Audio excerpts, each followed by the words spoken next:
Good afternoon. The first item of business this afternoon is portfolio questions, and the first portfolio is... Point of order, Douglas Ross. I'm grateful. The presiding officer has selected an urgent question to be taken in the chamber later today. The urgent question selected and the urgent question I submitted were almost identical and are calling for the Lord Advocate to provide the answers. Presiding officer, have you had any indication yet from the government who will be answering that urgent question, bearing in mind Standing Order 13.8, which specifically on urgent questions states, an urgent question concerning the operation of the systems of criminal prosecution shall normally be answered by the Lord Advocate or the Solicitor General for Scotland. Therefore, if it is not going to be the Lord Advocate, will an explanation be given as to why? I thank Mr Ross for his point of order. I would say that as of a meeting I just left about 8 minutes ago, at that stage, no indication had yet been given by the Scottish Government as to who was to be put forward to deal with the urgent question. Thank you. So, the first item of business this afternoon is portfolio questions. The first portfolio is Constitution, External Affairs and Culture and Parliamentary Business. And at question number 1, I call Tess White. To ask the Scottish Government what assessment it has made of the current state of libraries in Scotland as part of any action it is taking to protect and strengthen these services. Cabinet Secretary Angus Robertson. Presiding Officer, I thank Tess White for her question. As of the 1st of February 2026, 450 of 461 public libraries across Scotland were open, with a further 8 libraries scheduled to reopen. Some remain closed due to refurbishment or RAC inspections. The Scottish Government places great importance on public libraries and believes everyone should have access to library services. The Scottish Library and Information Council has convened a short life advisory group to explore good quality public library services, and I look forward to receiving these recommendations shortly. Tess White. Presiding Officer, thank you, Cabinet Secretary, for that answer. Libraries are the beating heart of our communities, but since the SNP came to power, 16%, that's 97 libraries, have closed. Funding has fallen by 30%, but footfall has increased by 40%. And in my own area, just in the city of Aberdeen, 6 libraries have closed, with further proposals to cut school librarians, leaving many communities without access to these vital services. And I heard what the Cabinet Secretary said just then, and that's welcome. But what specific action, not just have meetings and discussions, what specific action will the Cabinet Secretary take now to stop further library closures? And why are communities, including pupils, paying the price for the SNP's failure to protect local services? Well, the first thing I would say, of course, is that decisions about local provision in the first instance are for local authorities. But if I could just reprise the point that I was making a moment ago, which is that we are being well advised by the Scottish Libraries Information Service. They are looking at many of the issues that Tess White raises. I haven't yet received their report, so given her strong interest in the subject, I'd be grateful if she would share those with the Short Life Advisory Group and copy me in so that I can better understand the points that she's making about the region that she represents. Supplementary, Patrick Harvey. The Cabinet Secretary may have seen a recent report by the Ferret about the growth of book ban campaigns across Scotland, many of which are motivated by homophobia and transphobia.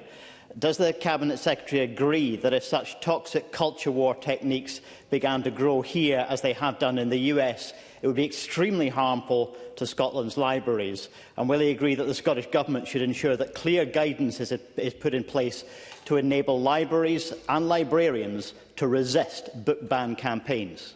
Cabinet Secretary. Well, I'm listening very closely to what has just been raised, which is a matter of concern. And I know that our proceedings are watched outside this chamber, including the likes of the Scottish Library Information Service.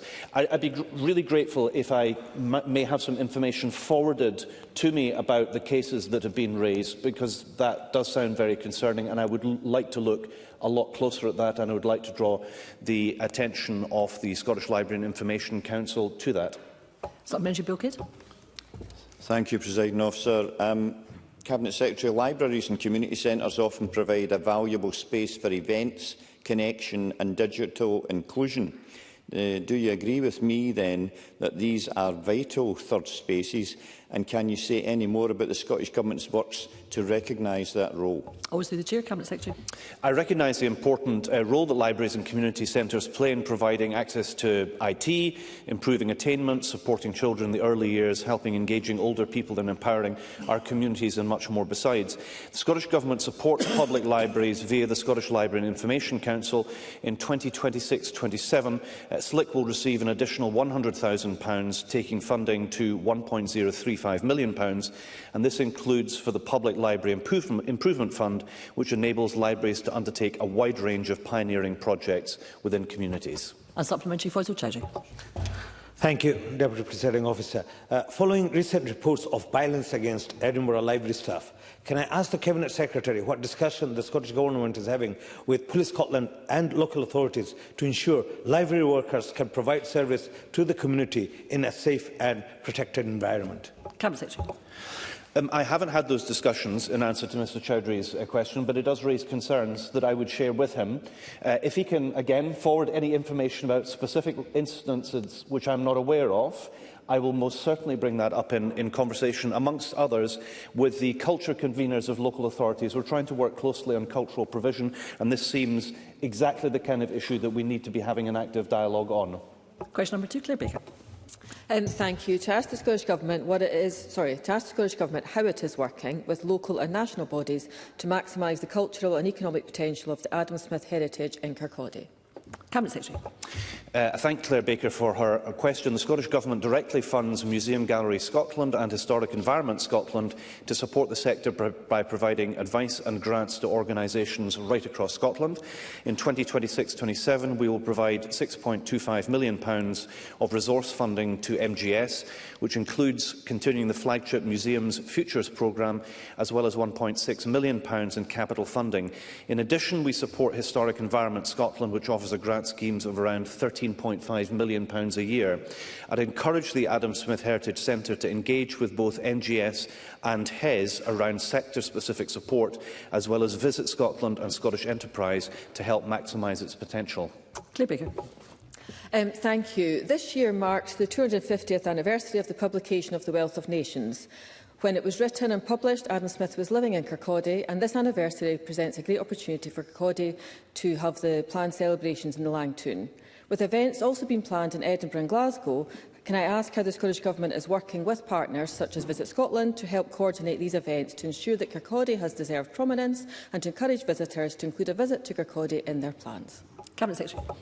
I think Claire Baker raises some excellent suggestions there to make sure the most that can be made of this important anniversary domestically, of course in Kirkcaldy in the first instance, but domestically and internationally as well. And I think there's tremendous potential in that. I've shared some examples of where funding may be accessed for this year, but I will want to satisfy myself that across government agencies and working with local authority partners, including Fife, that every opportunity is considered to make the most of this important anniversary year. Question number 3, Rosa Grant. To ask the Scottish Government what the obligations of local government are in relation to funding of local arts, heritage and cultural services. Cabinet Secretary. I thank Rhoda Grant for her question. Local authority cultural provision is entirely a matter for each local authority. It is the responsibility of individual local authorities to manage their own budgets and to allocate the total financial resources available to them on the basis of local needs and priorities, having first fulfilled their statutory obligations and the jointly agreed set of national and local priorities. That means local authorities are accountable to the public who elect them and have the financial freedom to operate independently. Rosa Grant. When councils are setting their budgets across my region, the first cut they reach for are support funds for arts and cultural services. These services tackle isolation, they support mental health, strengthen communities and provide economic boost. Unfortunately, they are at serious risk of being stripped out of local areas altogether, with some cultural organisations in the Western Isles saying that without local government funding, they will have to close and jobs will be lost.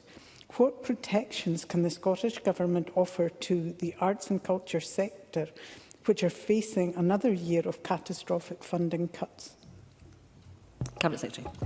Well, first off, I think Rhoda Grant would acknowledge that we're currently going through the biggest uplift in cultural spending in Scotland since devolution and since COVID.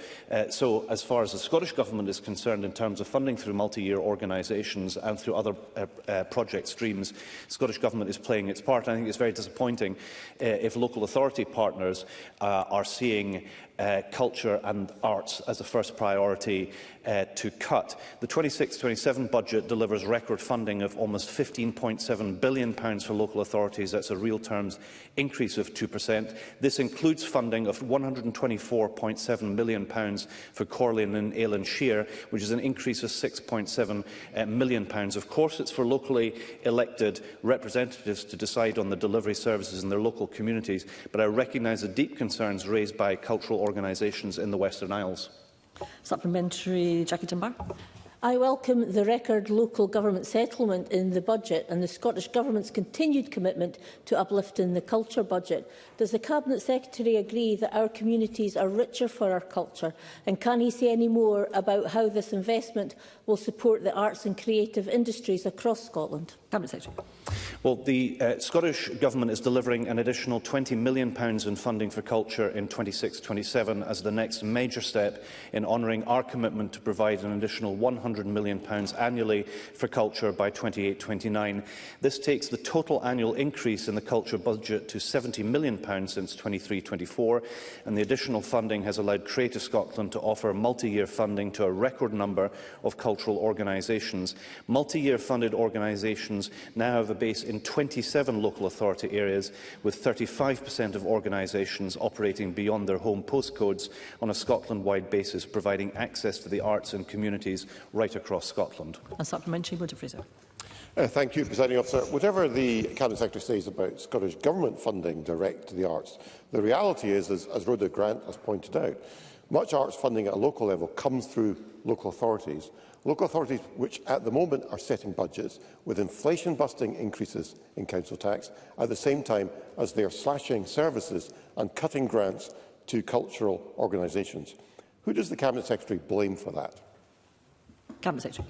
Well, I don't think the issue is about blame. I think what needs to happen is an optimal working relationship between the Scottish Government and local authorities, and we do that through the Convention of Scottish Local Authorities. I find it disappointing that there are culture and arts closures by different local authorities, but that's not a universal picture. It is a choice to be made by locally elected representatives, and often I hear calls from Mr Fraser's side of the aisle saying that there's too much centralised control and there should be local decision-making. Well, on this issue, I agree with them, and this is where local authorities have a responsibility. We will work in partnership with them. I do want to protect culture and art services right across Scotland, but we're only going to do that through partnership and local government delivering, just as the Scottish Government is delivering for culture and the arts. Question number 4, Kenneth Gibson. Thank you, Presiding Officer. To ask the Scottish Government whether it will provide an update on its discussions with the UK Government regarding free-to-air television broadcasting in Scotland, including in relation to sporting events such as the 2026 Glasgow Commonwealth Games and 2027 Tour de France. Cabinet Secretary. I thank Kenneth Gibson for his question. The Scottish Government engages regularly with the UK Government on broadcasting and will continue to represent Scotland's interests. Within that, ministers press for greater inclusion of Scottish sporting events in the listed events regime. We wrote to the UK Government in August and December of last year to express our disappointment about the Commonwealth Games not broadcasting free-to-air, and I urge the UK Government to use their powers to ensure that Glasgow's Games are broadcast free-to-air. Broadcast rights for the Tour de France are a matter for the event owner, but we're working with partners to maximise the reach of the Grand Départ. Kenneth Gibson.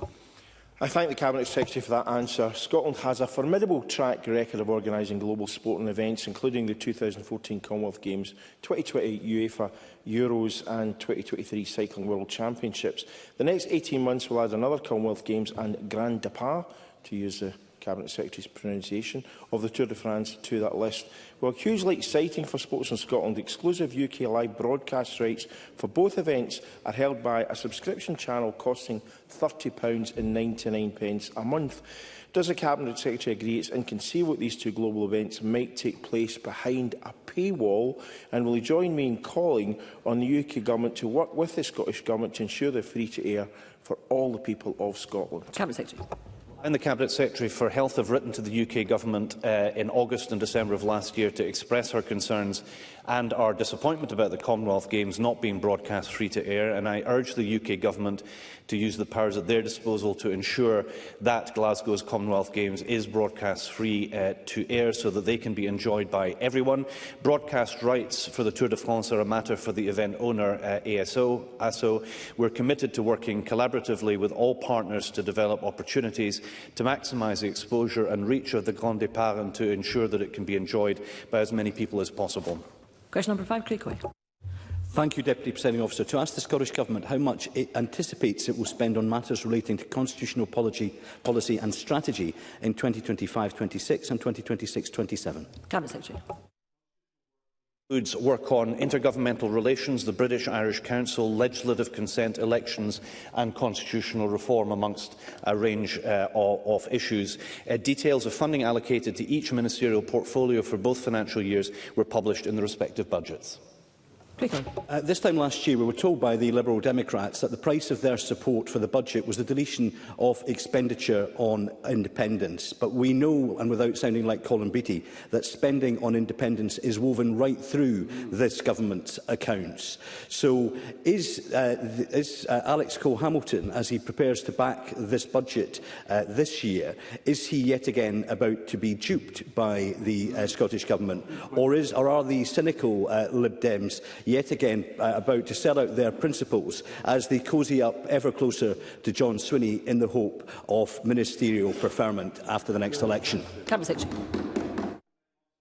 Responsible for many things, but that does not include the Liberal Democrats. So what I can say, though, is that constitutional policy development is an essential function of the Scottish Government and is crucial to the implementation of both devolution and the new powers that followed. Of course, Mr Hoy, he doesn't like to be reminded of the fact that a majority of MSPs elected to the Scottish Parliament are in favour of Scottish independence, and we will do all that we can, as is absolutely right and proper for a democratically elected government and Parliament, to further the aims of Scotland retaking its place in the international community and rejoining the European Union as an independent member state.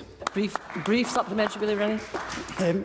Does the Minister think that Craig Hoy is just a little bit protesting too much, that he was incapable of negotiating anything out of this budget, even on defending businesses in this country who, thanks to Liberal Democrats, have had a reduction in their business rates compared with what was planned? Isn't he just a little bit sore? Cabinet Secretary, I'm not entirely sure that any of that falls directly within the question, so I think we'll move on to question number 6. Evelyn Tweed. Thank you, Presiding Officer. To ask the Scottish Government how its draft budget 2026-27 supports the delivery of small and medium-sized cultural events. Cabinet Secretary. I thank Evelyn Tweed for her question, and the Scottish Government is supporting small and medium-sized cultural events through Creative Scotland's multi-year funding. Creative Scotland will receive an additional £20 million for its multi-year funding programme in 26-27 as part of our commitment to provide a further £100 million to the culture sector by 28-29. This will take the funding available to £74 million in 26-27, enabling Creative Scotland to support cultural events across Scotland, with 77% of the multi-year funding portfolio being presenting organisations, delivering performances, exhibitions and events directly to the public. Evelyn Tweed. I thank the Cabinet Secretary for that answer. Some smaller events in my constituency have raised concerns about lengthy and complicated processes for accessing funding from organisations like Event Scotland. To ask the Cabinet Secretary how the Government engages with organisations that administer funding to ensure easy access for small organisations running local events. Cabinet Secretary. Visit Scotland has made significant progress on measures to improve efficiency and better tailor and target the support that it can provide. And a key focus of Visit Scotland remains how it can continue to evolve to best meet the ever-changing demands of the visitor and events economy, while still ensuring public funds are used to maximum effect. The Minister for Business engages regularly with Visit Scotland, and I'll ensure that Ms Tweed's views are conveyed to the Chief Executive when they meet again next month. Brief supplementary, Pam Coulson. Thank you, Presiding Officer. Campaigners from my area of Helensburgh have been fighting tirelessly to save the Tower Arts Centre, which was a popular destination offering movie screening and live events. In April, Save the Tower Arts Centre volunteers secured funding through the Scottish Land Fund to only find out that the company owning the venue had been struck off and thus unable to complete the process. It now appears that the company has reappeared on Companies House. However, campaigners need the clarity and certainty. So what is the Cabinet Secretary doing to ensure that venues such as the Tower are provided with long-term funding to continue carrying out the screening and events? Cabinet Secretary.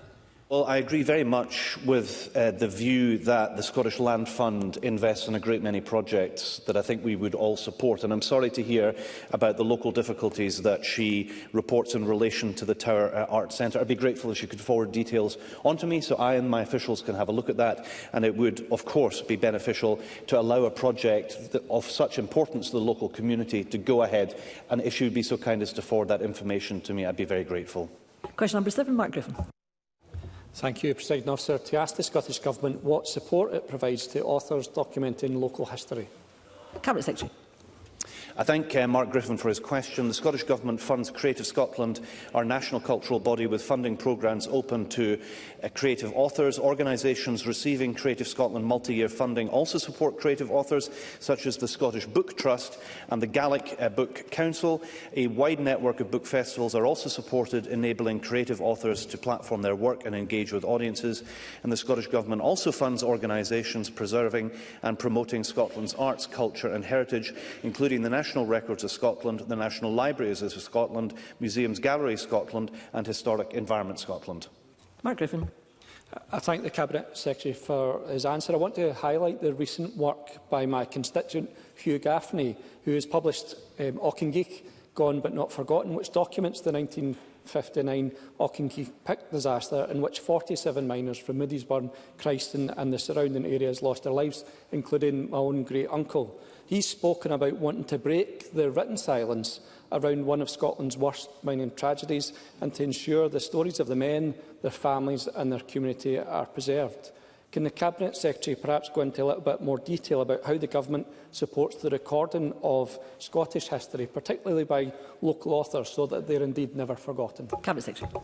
Well, the first thing I would say is that all books published in this country are available at the National Library of Scotland. So that would be the first point that I would want to say to Mark Griffin. So the very important point that he makes about local history, particularly around tragedy and loss of life, is something that is kept and is preserved. I do think there's a wider question, though, about the promotion of important works, as he's described, and I'd be happy to discuss the matter further with him to explore whether there is anything else that can be done in relation to that.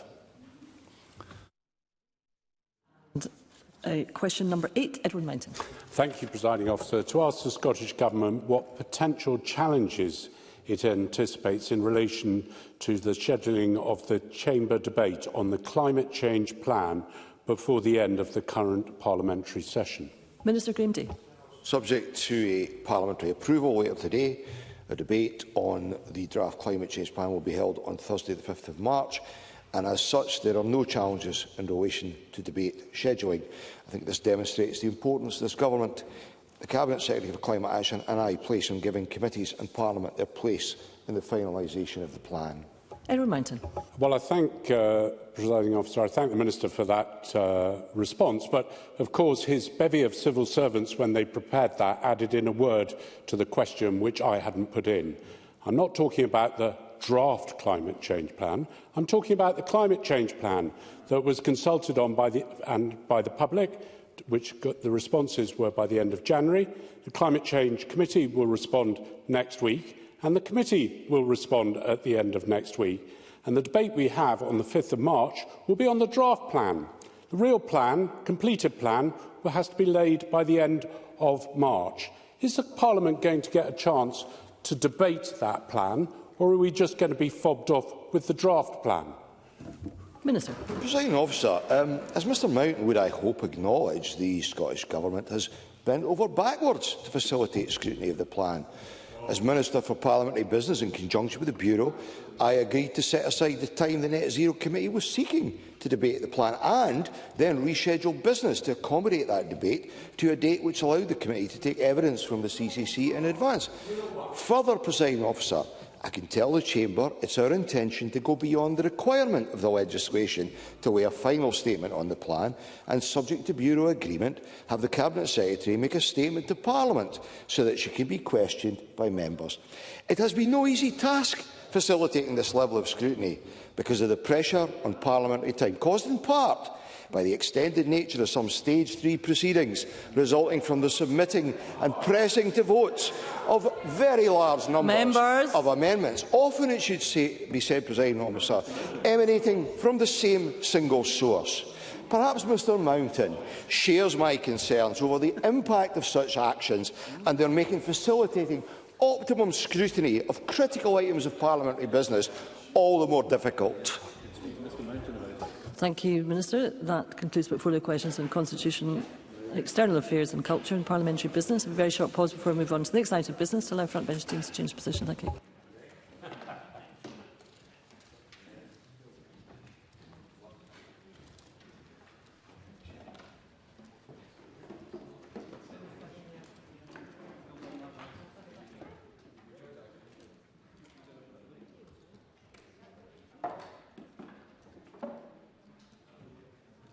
Thank you. The next item of business is portfolio questions on justice and home affairs. And at question number 1, I call Davy Russell. Thank you, Presiding Officer. To ask the Scottish Government, in light of the changes to the automatic earlier release, what additional support is being made available to parole services and services which support victims? Cabinet Secretary Angela Cos. Presiding Officer, support for those being released from prison and for victims of crime is essential. Over the past 5 years, we have provided £93 million to support victims, including £48 million via the Victim-Centred Approach Fund and £57.3 million via the Delivering Equally Safe Fund. People leaving prison after a short-term sentence are legally entitled to request through care support. This support can be accessed through local justice, social work or third sector providers, including Upside, the National Voluntary Through Care Service, funded by an annual £5.3 million, and will continue to engage with the delivery of partners and victim support organisations ahead of a possible change to the release point for certain prisoners to ensure victims are aware of how they can access information and support. David Russell. I thank the Cabinet Secretary for that answer. The Justice Minister has previously commented that despite prisoner numbers reduction measures, like reducing the automatic early release to 40% in 2024, the prison population remains stubbornly high. Does the Minister agree with me that if prison numbers are too high, then targeted investment in early intervention and diversion schemes need to be increased proportionally to that challenge? And does the Minister have confidence that taking these measures without beefing up additional resources, that they are not aggravating the high risks associated with these policies? Cabinet Secretary. Presiding Officer, I do agree that the prison population is currently too high, and we are an outlier, as is the rest of the UK, in comparison to other European countries. In terms of investment, I have spoken a lot in Chamber about the importance of our increased investment in community justice services, but the point that the member makes around preventative measures, whether that's in health, education, tackling poverty, that of course is vitally important and must be part of a long-term approach. Supplementary, Jamie Hepburn. Could the Cabinet Secretary provide an update on when changes to the parole system within the Victims, Witnesses and Justice Reform Act will be commenced? Cabinet Secretary. Yes, Presiding Officer, the Act requires that the Parole Board must, rather than may, consider whether a prisoner has disclosed the location of the victim's remains when considering release, and must, rather than may, consider the safety and security of any victim and or a victim's family members when considering release. An SSI was laid on the 11th of December 2025 to begin the process of commencing these provisions. Another SSI was laid in Parliament on the 13th of February this year. to make the necessary changes to the parole board rules, and these sections will come into force on the 25th of March. Supplementary, Liam Kerr. Thank you, Presiding Officer. Cabinet Secretary, what modelling was done prior to these proposals to let criminals out after just 30% of their sentence, showing the impact on the numbers of victims, the numbers being re-victimised, and the caseloads of agencies supporting those victims? Cabinet Secretary. Presiding Officer, there was indeed modelling done in terms of what the proposed measure would do in terms of reducing the prison population in a sustained measure.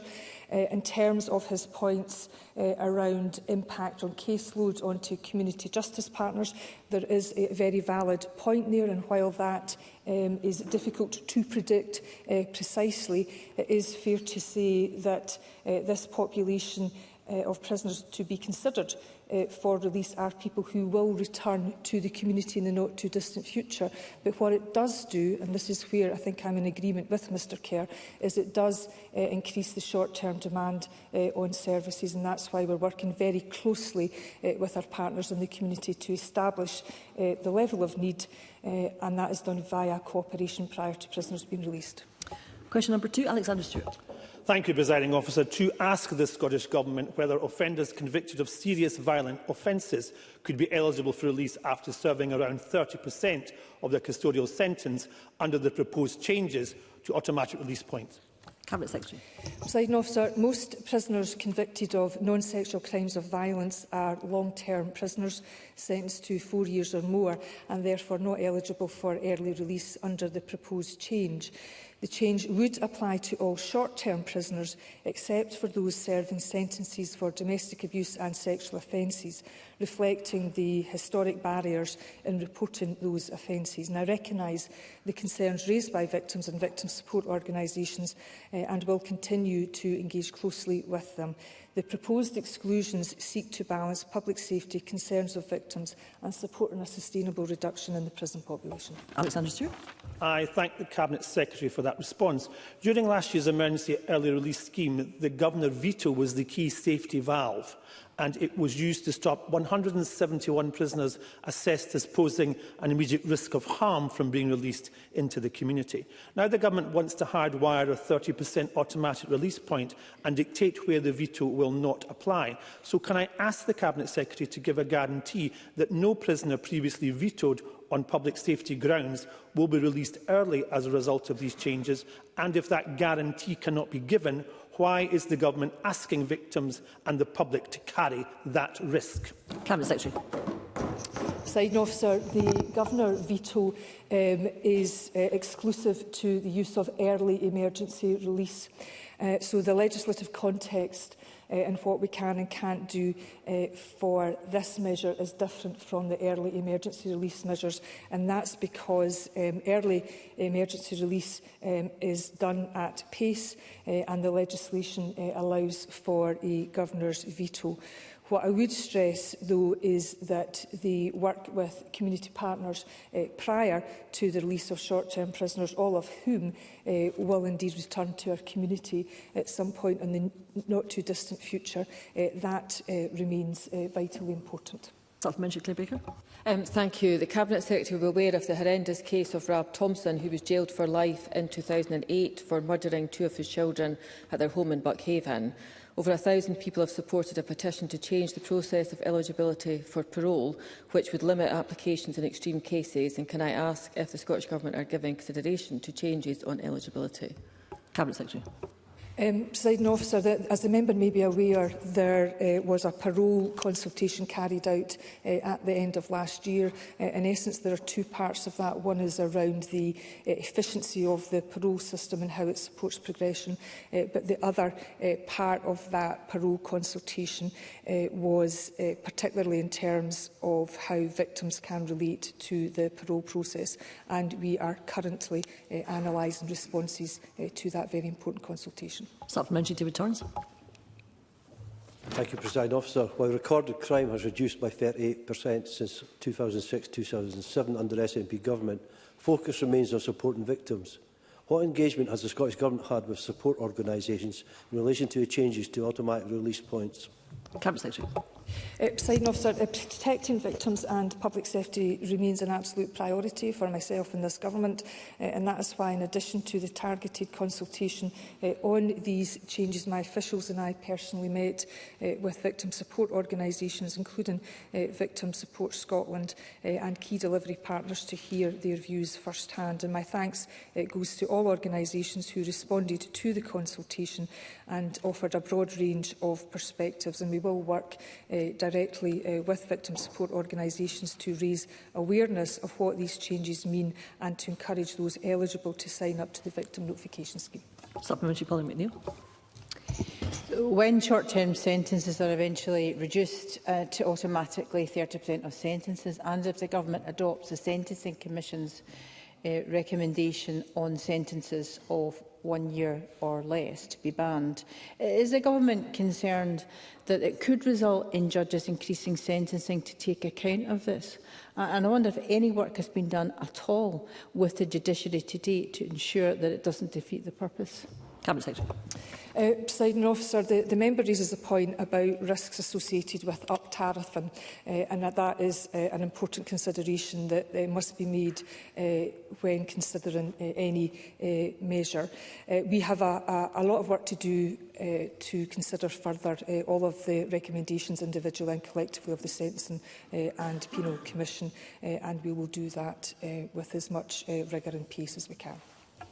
And supplementary, Douglas Ross. When the Cabinet Secretary announced that she wants to release prisoners who have only served a third of their sentence, she said there would be a short consultation.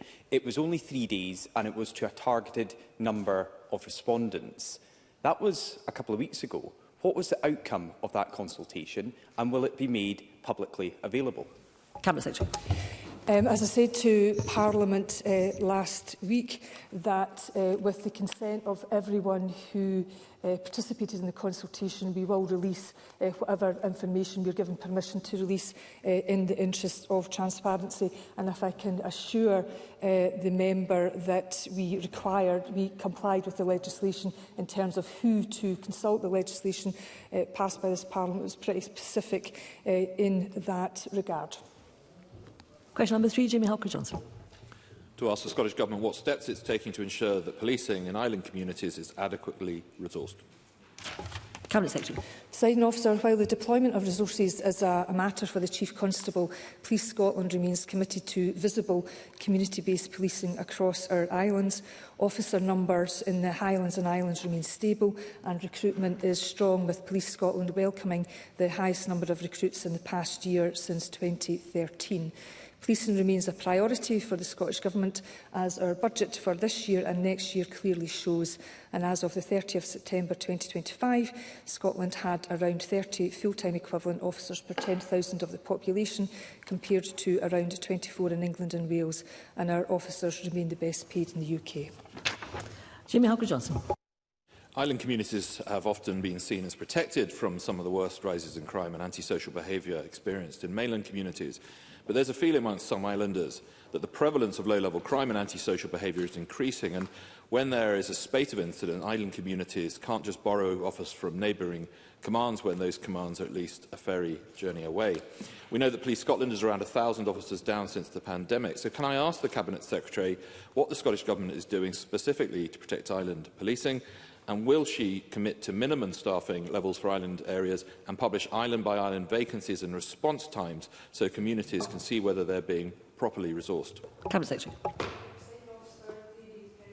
Details of that question are, of course, a matter for the Chief Constable, as they are scrutinised by the Scottish Police Authority directly, as opposed to ministers.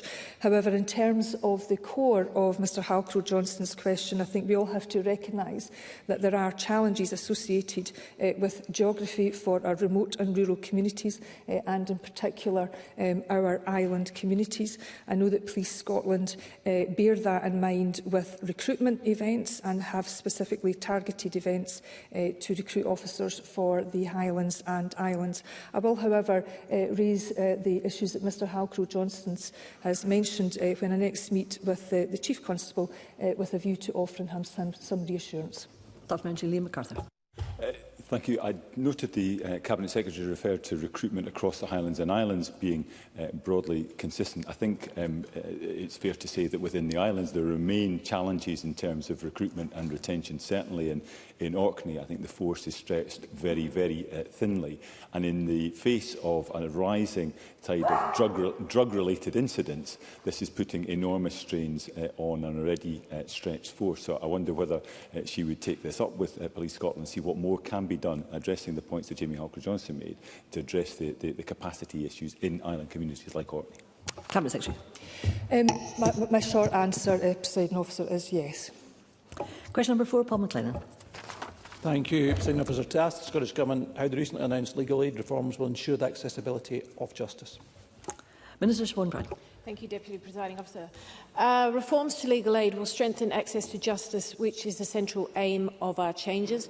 Parliament has approved reforms to children's and criminal legal aid to remove means and merit testing in the children's hearing system and reduce financial barriers for young people moving on from care. For criminal cases, reforms reduce complexity, support early resolution of cases and guarantee timely representation. The Regulation of Legal Services Scotland Act 2025 will also remove restrictions preventing charities, law centres and citizen advice bodies from directly employing solicitors to provide certain legal services. And in addition to this, the Legal Aid Traineeship Fund is part of our longer-term commitment to improve the sustainability and the capacity for the legal aid profession. Paul McLennan. Thank you, President Officer. Can I thank the Minister for the answer? Can she advise how these reforms will ensure equality of access, particularly in more remote areas? Minister.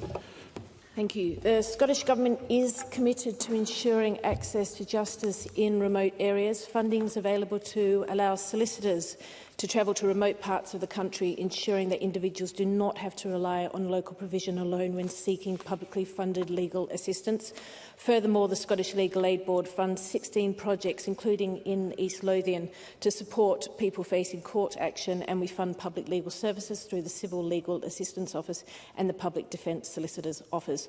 All these services can operate across a wide geographical area, and through our ongoing reform programme, we are considering how different funding models can be used to strengthen access to legal aid where it is needed most. And Supplementary Shanda. Thank you, Presiding Officer. A recent survey by the Law Society of Scotland found that 41% of solicitors are either planning to stop legal aid work within 2 years or unsure whether they will continue. This shows the damage caused by years of underfunding, and a delayed uplift will not reverse it.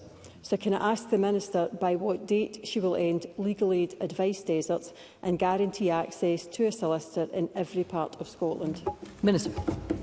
Presiding Officer, as a member probably and Parliament does know, I have been working very closely with the legal profession over the past couple of years to see what can be put in place to improve access to justice. And one of the main things is the uplift. Regulations were laid in Parliament on the 28th of January, and if it is approved, it will provide a 13% fee increase for legal aid solicitors for fixed fees and for their fees. The Regulation of Legal Services, as I said to Paul McLellan, once that's commenced, that will also remove restrictions preventing charities, law centres and citizen advice bodies from directly employing solicitors. I have set up an independent fee review mechanism group which has been established to explore the fundamental changes that are required to create a legal assistance system in the 21st century. The Scottish Budget has also made provision to double the number of places for the legal aid traineeship from 20 to 40 to improve sustainability and capacity for the legal profession, and the work continues. Question number 5, Claire Adamson, who's joining us remotely. Thank you, Presiding Officer. To ask the Scottish Government what co-located services are available to support the welfare of remand prisoners released directly from court. Cabinet Secretary. Presiding Officer, the primary co-located support available is through Justice Social Work Services, which provide on-site advice, guidance and onward referral to relevant community services. All those leaving custody, including from remand, can access support which can include around housing, health, social care benefits and finances where necessary. Many Justice Social Work Services are co-located or have a presence within court buildings to allow early engagement and identify welfare and wellbeing risks. In addition, since July 2025, voluntary through care delivered by Upside has been available to all individuals leaving remand, and as I said earlier, this is a national service which receives an annual funding of £5.3 million. Claire Anderson. Thank you, Cabinet Secretary. In my work with recovery groups, I still hear stories of people being released from prison, often with their belongings held back in the prison estate, meaning that they don't have access to a mobile phone or to any onward journey to their place of previous residence. And that they are left feeling very vulnerable in this situation. Can the Cabinet Secretary advise on what work has been done to establish the suitability of the current service in place, and is she aware of these situations still arising, especially at weekends where sometimes access to housing can be difficult? Presiding Officer, when I mentioned Upside earlier, this is the new National Through Care Service, which has expanded its remit to include, in particular, the male remand population. And the focus of their work is to engage quickly with individuals who are released from remand and provide that needs-led support as they return to the community. I have also recently commenced Section 13 of the Bail and Release from Custody Act, which involves developing national through care standards, which all organisations involved in the delivery of through care will be required to comply with. And this will improve consistency and the quality of through care support across the country, including those that are released from prison and also court. Question number 6, Karen Aston. Thank you, Presiding Officer. To ask the Scottish Government how the additional £10 million of funding for community justice services announced in its draft budget 2026-27 will be allocated. Cabinet Secretary. Presiding Officer, we are committed to strengthening community justice, reinforcing frontline capacity and ensuring services are well supported. This £10 million will mean a total investment of £169 million in community justice services, and the increase builds on additional funding of £25 million over the past 2 years. The majority of this investment is for justice social work services, which will increase to £148 million, an increase of 55.8% over the past decade. Karen. I thank the Cabinet Secretary for that answer. For many people with complex needs, including trauma, addiction, mental ill health or neurodivergence, effective community justice can be genuinely life-changing, and not just for them, but for victims and the wider community as well. We know that community-based interventions, including restorative justice, can reduce reoffending and prevent harm from escalating. Can the Cabinet Secretary outline what further improvements she expects this funding to deliver for communities across Scotland? Cabinet Secretary. Presiding Officer, the majority, as I said, of our investment in community justice will support local justice social work teams to expand the availability and quality of community-based interventions, including structured programmes, supervision and support for individuals with complex needs. And the funding will help ensure that courts have robust alternatives to custody available across Scotland, and that services can maintain safe caseload levels while meeting rising demand. But the member also touches on the important role of third sector organisations, and they of course also have a role to play. I've mentioned the previous answer around the importance of the Upside service, and there are third sector bodies who are involved in the restorative justice work. Question number 7, Michael Mara. To ask the Scottish Government what its position is on any potential impact of prolonged, non-permanent senior leadership within the Police Scotland Tayside Division on operational effectiveness, workforce morale and public confidence in local policing. Cabinet Secretary. Presiding Officer, the Divisional Commander for Tayside is currently undertaking a leadership course, and I am sure that the member would welcome Police Scotland ensuring their senior officers are supported to take up such professional development to ensure continued effective leadership within the organisation. While Police Scotland recruitment and deployment is entirely a matter for the Chief Constable and her executive team, I am aware that an acting Chief Superintendent has temporarily stepped into the role of Divisional Commander for Tayside, and policing in Tayside continues to be delivered effectively with appropriate leadership oversight in place. Michael Mara. The Cabinet Secretary should know that it's not just the leader of the Tayside Police. It's three of the four most senior roles for that division do not have permanent leadership. And so the vacuum could not have come at a worse time, with SNP sending local officer numbers plummeting and crime rising over the last 5 years in Dundee, Perth and Kinross. In Dundee alone, drug supply is up 36%, shoplifting is up by 20%, serious assault and attempted murder is up by 9%, and sexual crimes up by 24%. Why does the Cabinet Secretary think that the appropriate response is to give Tayside the biggest cut in local officers out of any division in Police Scotland? Cabinet Secretary. Presiding Officer, as I said in my original answer, the deployment of police officers by law is entirely a matter for the Chief Constable. That is all detailed in the 2012 legislation. Police Scotland work to an establishment figure of around 16,500.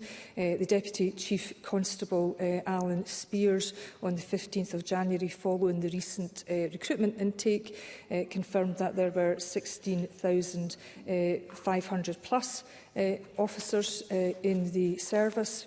And it is important to note that police recorded crime in Dundee, Perth and Kinross and Angus has overall reduced. But the point that I often make that we also have to look at the changing nature of crime, and while some crimes have reduced over years, others have increased, and that speaks to the importance of good local resourcing and response. Question number 8, Ash Regan.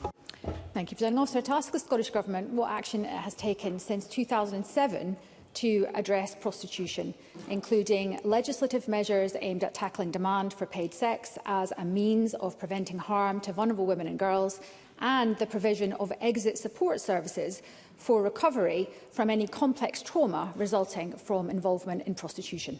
Minister Siobhan Brown. Thank you, Deputy Presiding Officer. There is an extensive list of work that I'm going to try to summarise in the time available. In terms of legislation, there is the 2007 Prostitution Act and the 2015 Human Trafficking and Exploitation Act. As a member who was responsible for this area for 4 years, she'll be aware of the consultation regarding challenging men's demand for prostitution in 2020, which led to a commitment to develop a model for Scotland which effectively tackles and challenges men's demand. There was a short Life Working Group set up in November 2021 to support the design of the development, with policy principles published in 2022 and the strategy published in February 24. Joint work with Police Scotland on Operation Begonia started in December 2024 and was adopted nationally in April 2025. In addition, we are part of a 5-jurisdiction group on commercial sexual exploitation, which brings together the 4 UK nations and the Republic of Ireland. There is also further funding announced for support services in the draft Scottish Budget 2025. Ash Regan. The world is currently recoiling at the sexual exploitation of vulnerable women and children, exposed by brave survivors in cases such as the grooming gangs and Epstein. Yet here in Scotland, men who buy sexual access to vulnerable women within walking distance of this Parliament can do so with complete impunity. For 19 years, a government whose own Equally Safe strategy defines prostitution as violence against women has refused to criminalise the men who perpetrate that violence. And that is not caution, Minister, that is complicity. Survivors, frontline services, Police Scotland and very senior legal voices have repeatedly demanded action on reducing demand, and yet the Minister ignores them and offers only more consultations and commissions. A Minister who admits that she has done no work in this area has been asleep at the wheel of her own portfolio. So, Presiding Officer, will the Minister apologise to survivors now, and for this complete failure of political duty to act on expert advice, resign? Minister. Thank you very much. The Scottish Government is focused on the delivery of our strategic approach to challenge demand for prostitution, including work with Police Scotland to support the implementation of their national approach on prostitution. As the member knows, we have already set out the unequivocal position that prostitution is violence against women and girls, and the purchase of sex should be criminalised. The member is aware of the reasons why we could not take forward her bill. Further, we will take forward the Criminal Justice Committee's recommendation that an independent commission be established to consider the issues raised throughout stage 1 of the bill to inform future legislation that the Parliament can have confidence in. Minister. Thank you. That concludes portfolio questions on justice and home affairs. There will be a short pause before we move on to the next item of business. I'll allow front bench teams to change position. Thank you.